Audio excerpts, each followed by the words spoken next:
Mr. President, the average Social Security benefit today is just $14,000 a year. And as someone who will be the next ranking member of the Budget Committee, I intend to do everything I can, not only to oppose vigorously any efforts to cut Social Security, I'm going to do everything that I can to expand Social Security benefits.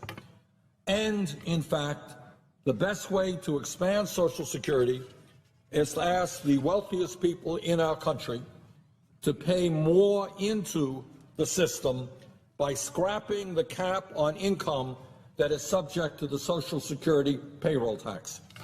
Mr. President, as you know, right now, a billionaire pays the same amount into Social Security as someone who makes $117,000 a year. You got a multimillionaire here, somebody's making $50 million, somebody's making $117,000. They both contribute the same amount into the Social Security Trust Fund. This is regressive, this is unfair, this is absurd. If we lifted this cap and applied the Social Security payroll tax to income above $250,000, not 117, but $250,000 a year, we could not only extend the solvency of Social Security for decades to come, which is what we want to do, but we could also provide the resources necessary to expand Social Security benefits.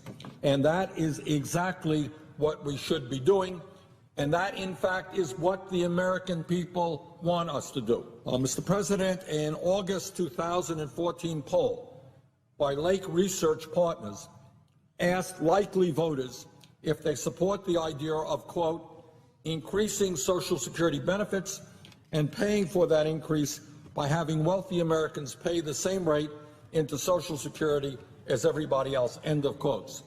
And interestingly, this is what the poll found. 90% of Democratic voters said they support the idea, and 75% strongly support that idea of lifting the cap. 73% of independent voters support that idea. 55% strongly support it. 73% of Republican voters support that idea. 47% strongly support it.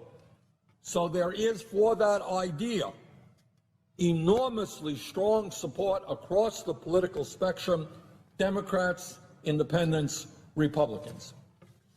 Mr. President, sadly, despite this overwhelming support for expanding Social Security, the CEOs at the Business Roundtable is the organization representing the largest corporations in America.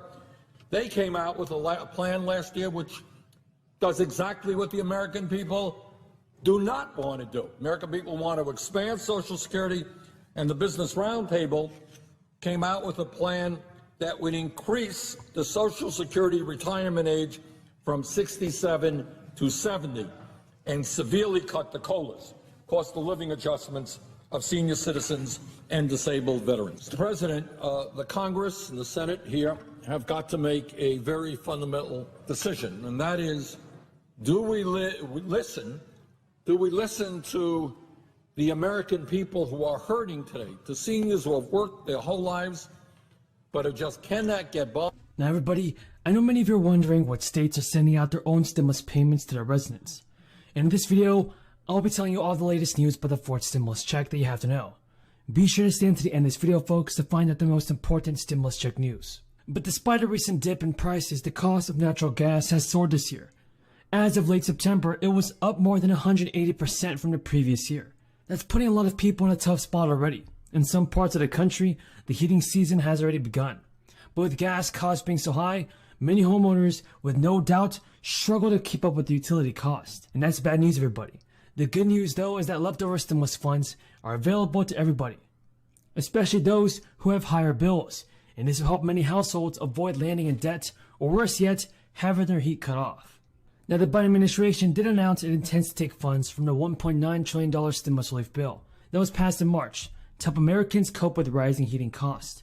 That bill was the same one that sent the third round of direct stimulus checks into Americans' bank accounts, boosted unemployment benefits, and expanded a popular child tax credit. There are specific funds left over from March's relief bill that could be allocated toward helping with the heating costs, and this includes $4.5 billion from the Low-Income Home Energy Assistance Program, but $21.5 billion from emergency rental assistance programs, and $350 billion from the state and local recovery fund. So that's about $376 billion pool that lawmakers can tap to help homeowners manage their heating bills at the same time, when the general cost of living seems to be going up. And thanks to inflation, consumers are now spending more money on everyday essentials like groceries. In the absence of some relief, many risk landing in deep debt. But folks know this. Meanwhile, this winter, heating costs could reach astronomical levels. Households are estimated to spend more than 54% for propane, and 43% more for heating oil, 30% more for natural gas, and 6% more for electric heating. And given the higher costs that Americans are dealing with these days, it's easier to make the argument for a fourth round of stimulus checks. Plus, many Americans are anxiously waiting for a fourth stimulus check to arrive in their bank accounts. Residents in several states, 4 exactly, may be lucky enough to see a stimulus check in time for Christmas. Do you believe that you will see a stimulus check, folks, this Christmas? Tell me in the comments below. Now, some eligible residents in Maine, California, Maryland, and Florida are all ready to receive state stimulus checks from the state government. In the state of Maine, they're sending one check of up to $285 to around 500,000 residents. The first batch was sent November 15th, and they will continue to be sent throughout the end of the year. Now, eligible people are single filers. Eligible people that are single filers may be making up to $75,000, and couples making under $150,000 are eligible for the stimulus check. California is dispersing its second round of Golden State stimulus checks to residents, as long as their adjusted gross income is between $1 and $75,000, and they live in the state for over 6 months in 2020. They can all qualify. The payments are worth $500 to $1,100 depending on if you have dependents, and these payments will go through the end of the year until all qualifying residents get a payment. Plus, in Maryland, the state's poorest families are getting checks worth around $500, and individuals will get checks worth around $300. There are also more tax refunds available at the state level for the next 3 years. Families with 2 children that are making $25,000 less can also qualify for a full refund. And Florida is considering sending checks of $1,000 or more to first responders and teachers. Around 175,000 teachers and 3,600 teachers and principals will get benefits from the payments. Everybody tell me in the comments down below, is your state doing the same thing? Are you receiving your state stimulus checks from your state government? I want to know your thoughts.